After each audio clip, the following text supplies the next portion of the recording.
Well, good morning and welcome to 755 Live, about 5 minutes of what Jesus said. Thank you so much, those of you who consistently like and share and comment. Tina, appreciate your support. Thank you for checking in today. It really helps if this is meaningful to you, if you do those things, if you comment, if you like it, if you share it. Just helps us get the word out about Jesus. You'll find a different command of Jesus at our weekday Bible plan at bible.today.church. Some helpful information there. Good morning, Adam. Glad to see you checking in today. These are sound bites of the commands and example and teachings of Jesus, just to help us to apply it in our daily lives. Jesus said, "Go make disciples by teaching them to obey all of the things that I've commanded you." And so that's the vision behind these Jesus says. Today's soundbite: love that neighbor.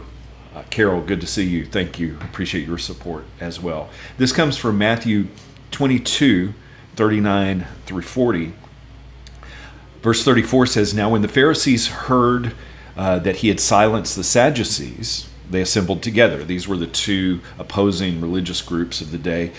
"And one of them, an expert in religious law, asked him a question to test him." They were testing Jesus with this question: "Teacher, which commandment in the law is the greatest?" Jesus said to him, "Love the Lord your God with all your heart, with all your soul, and with all your mind.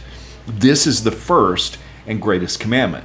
The second is like it: love your neighbor as yourself. All the law and prophets depend on these two commandments." Now, today we're taking the second one. Jesus said, "Love that neighbor." The reason for the emphasis on that is that the Jews were trying to trick Jesus and trap him with this question. They had a certain understanding of these commands, but Jesus taught a higher level of the commands. For instance, when the law said, "Don't murder," Jesus filled that command up by saying, it means more than that. It means don't even hate. And he was doing the same with these two commandments. And loving that neighbor means loving everyone.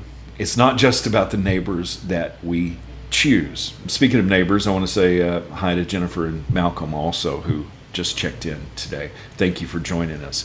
Our memory verse this week from bible.today.church is from Mark 12, another place where Jesus listed these two commandments as the greatest.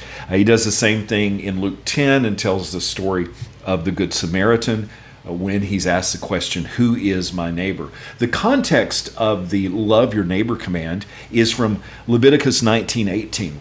Where the law says, "You must not take vengeance or bear a grudge against the children of your people, but you must love your neighbor as yourself. I am the Lord. I am Yahweh." And so the Jews understood this, loving your neighbor, to love those in your club, love those in your family, love those who are like you.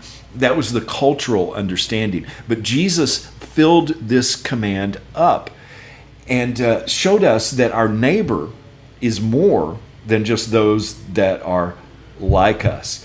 Now, the Jews were always looking for an exception, looking for a way out. And that's what they did in Luke 10. The expert, wanting to justify himself, said to Jesus, "Who is my neighbor?" And Jesus told the story of the Good Samaritan, making an outcast in that society the hero of the story, because he showed mercy to someone who was outside of his family and national circle, someone not like him.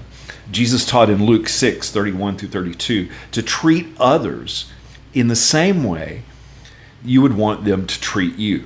"If you love those who love you, what credit is that to you? For even sinners love those who love them." Who is my neighbor? The answer to that question is yes. Love everyone.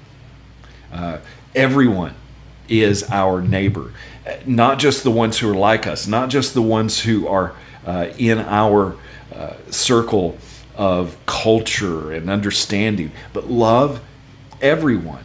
Love God, love people, Love your neighbor as yourself. Treat others in the same way that you would want them to treat you. It's not just about loving those who love you. Even sinners do that.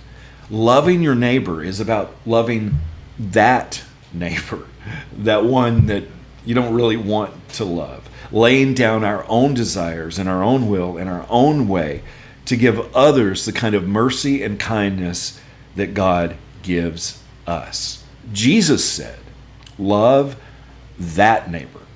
How can we put that into action?